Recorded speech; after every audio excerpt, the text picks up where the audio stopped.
C'est l'histoire d'un bailleur qui veut vendre tout ce qu'il a. Le propriétaire d'un immeuble décide de le vendre en totalité à un acquéreur.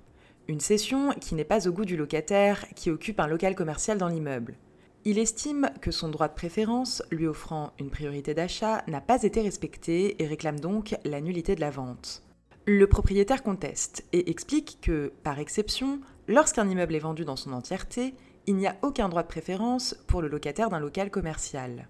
Le locataire conteste à son tour puisque, selon lui, l'exception ne vaut que pour la cession globale d'un immeuble contenant des locaux commerciaux. Or, le lot qu'il occupe est ici le seul local commercial. Le juge conclut et donne raison au propriétaire.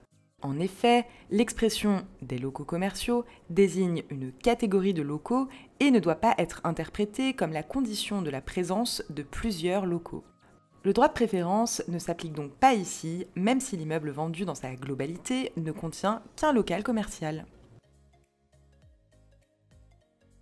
Lorsqu'il souhaite vendre un local commercial occupé par un locataire, le propriétaire doit respecter un droit de préférence.